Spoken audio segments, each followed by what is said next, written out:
Like, it affects more about your work ethic and your approach to photography. And yes, tell me about your hustling work ethic and the impact that hip-hop culture has had on it.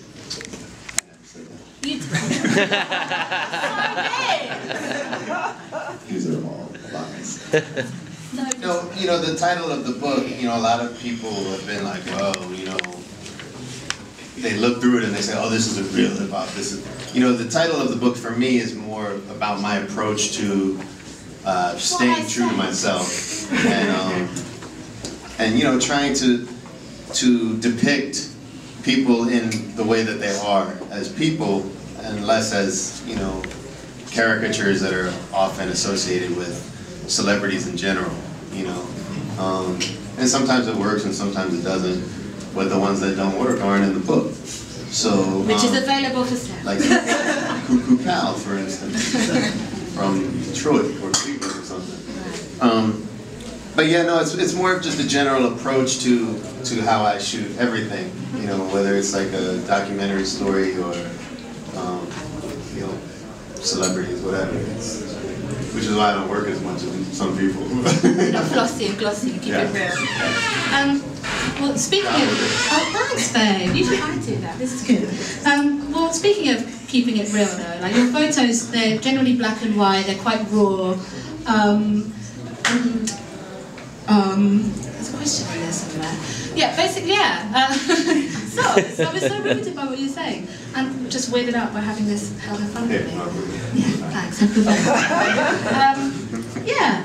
You know, you don't have like a massive studio. You don't generally tend to do studio shots. You don't have massive sets like David LaChapelle, etc. So how do you bring out the artist's kind of personality and character using such kind of limited prop and resources? You know, there was a question there, guys. Well, all of these pictures are sets. Like that looks like it might be the projects in New Orleans, but I actually had that built.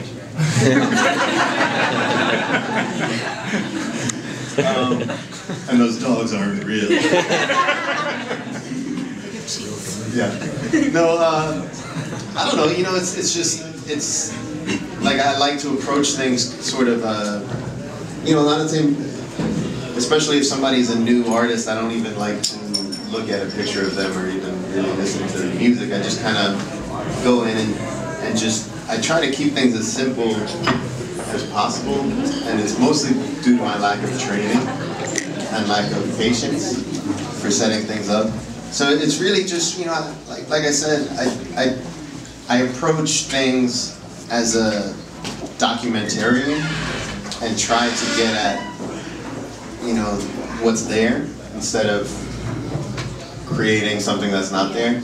And some, you know, sometimes there's nothing there. You know, sometimes you meet somebody and you're like, there's nothing here. And it's the same with some rappers, it's the same with, you know. And what do you do in those instances? Take mad pictures. Throw them in the bin. I say, hey, can you hold these two dogs real quick? How can I have $40,000 in cash? Can you hold it up? No, I mean, you know, it doesn't happen very often because rappers tend to have, you know, personalities, and whether it's real or not, there's like they bring something for the most part. So I haven't had that too much where I just try and make somebody laugh, or like with Young Jeezy, he was a little stoic. A bit frosty. He's called the snowman, to be fair. So I was like, and I thought he would like this. I was like, well, maybe you could just like make believe you're smacking me, you know. So he liked that, and he did. Was he into it? Yeah, he was. A little bit too much. Okay, S&M. Noted. No, I didn't say that. Well, no, I was not. I'm saying somebody might know it. So you know, with that, I just try. You know, I like movement, and I like stuff that you know. You say to me that you want to take you like to take pictures of them that their mum would recognise. Yes. Yeah. Yeah, no, I mean, that's, for me, like, I never thought of it before, but since I've been doing all these interviews for the book, I thought of it, and it sounded really good. So, I've been repeating it. You know, it's like, to take pictures of people that are well known, and a lot of people have a idea of what they're like. Like if you look at like Puffy, for instance, like there's a very specific idea of who he is, and he's cultivated that idea. And who he wants you to think he is. Yeah, exactly. So, you know, I mean, with him, it's like, you know, you should, like for me, like I would just want to take a picture of him where his mom would say, oh, okay, that's an accurate depiction of my son, rather than, oh, that's Diddy, or that's, you know. Get behind the facade, or try to. Or inside the facade. Inside it. Wow. Too dangerous. I don't want to know. Well, I do actually. No, but that's the idea, like, you know, like the picture of Miss Wallace, Biggie's mom. Just about to ask about that. Yeah. You know, with her, it's different because she never wanted to be famous. She's not a rapper, she's not an actress, she's somebody's mom. And to me, you know, she was showing me like baby pictures of her son, who happened to be the Notorious B.I.G., you know? And it really struck me because the only reason why I was shooting her was because he'd been murdered and they hadn't found who did it. She was notorious in unfortunate circumstances. Yeah. And so to me, it was really important to just show, you know, she's a mom. She just happens to be the mom of somebody that is iconic. And that's kind of the idea with everybody, to show who they really are. You know, instead of like, you know, I have plenty of pictures of people like that, giving me the finger and holding money, you know, like chains. But in between that, I try to get something like a little glimpse of behind the mask. Yeah. Yeah. That would be a good show, behind the mask. Okay. Well, yeah. Don't you have? I mean, you keep it quite old school, quite raw. You shoot a lot on film, or mostly on film. But I wanted to know, all on film. All on film, exclusively on film. You said earlier actually that you shoot on digital sometimes for adverts. That's why I said mostly on film. Okay. But you said, okay. So. I told you that was off the record. I know. Don't let me get young Jeezy up in here. I will call her. But, yeah, given that you shoot a lot on film, what role does technology play in your work? And, I mean, how have you been affected by the digital revolution, being such a film stalwart? Do you hate the internet? The internet is like a frenemy. The internet is great and it's bad. And I think it's like that with everything, you know, because it gives you much wider reach, but it also exposes your work. Like, you know, every blog I look at, whether it's my pictures or someone else's, 99% of the time there's no photo credit, you know, and it can be annoying. You know, and in the past, anytime anybody used a picture, they paid for it. And that's how people make a living. So now it's, you know, it's great in that it's widened the audience, but it's lowered the amount of people paying. And what was the beginning of the question? Well, just the digital technology, what role technology in your work? Yeah, no, it's, you know, it gets annoying having to explain why I shoot film and explaining why do you shoot on film? I'm really stubborn. No, I mean, you know, it's kind of like if you asked a drummer, why do you play drums instead of just program a drum kit? You know, it's just a different instrument, you know, and there's nothing wrong with the drum kit. It's just every drummer shouldn't be forced to use the drum kit. And I think, you know, with digital and with technology, it sort of breeds a lot of, what's the word, where everything's the same. Conformity. Homogeneity. Yeah, where everything's the same. Where a lot of things are the same, people you shoot with the same camera, with the same lens, and blah, blah, blah.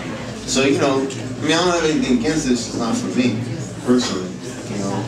So, which is why I'm going to fall back on making smoothies. Yeah, this was a business venture we discussed earlier. I know, actually. Well, sorry. Well, I think I've annoyed you enough. I'm going to open it up to the floor, so if anyone has any questions, I know, watch out, Mike. Anyone with any Tiger all over questions? again. No question. Not even a hand? No one? That's the camera, so we're taking a picture. Okay, well, oh good. Hi Josephine, what do you want to know? I know you've photographed so many different artists, but who have you yet to photograph which you'd love to, which you haven't yet? Who haven't I? Yeah. You know, it's funny because people ask me that, and there's really, I've never, you know, I don't want it to sound bad because I don't mean it bad, but I've never really cared who I'm shooting. I just like shooting anybody. So, you know, I was just as happy shooting C Murder as I would be shooting Jay-Z. Like it really, you know, I'd make more money shooting Jay-Z, that's for sure. But it doesn't affect my approach or how, you know, and truthfully, shooting somebody like Jay-Z comes with a lot more stuff that you have to deal with. Conditions, publicists, you know, clothing and blah, blah, blah, and all this, you know, legal stuff, signing things. You know, C Murder, you show up in the Calio projects in New Orleans, he's got 2 dogs with him, you start shooting, you know, and not like shooting with a camera.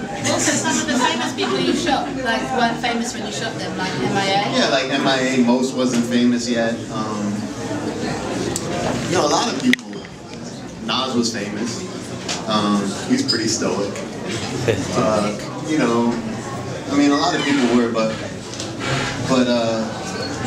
you know, now there's so much more commerce involved that there's a lot of, it almost makes it not as much fun. And I have trouble doing stuff when I'm not having fun, so, but if there's enough money, I don't need that fun. This young man has a question. Who's the most interesting person you've shot? Great question. Well, since I don't do self-portraits, I don't know, the most interesting? I mean, there's been a lot of interesting people. You know, MIA is very famous. You know, there's been some characters along the way. Yeah. But, you know, Mano's interesting. David Banner's interesting. Miss Wallace was very interesting. Pimp C's dad? Wasn't that interesting? Pimp C's dad was interesting. I didn't really talk to him. He wore a Stetson, it's enough Yeah, for me. he wore a Stetson. It's a look. But yeah, you know, I find a lot of people interesting and boring at the same time. So, yeah, I would say the most interesting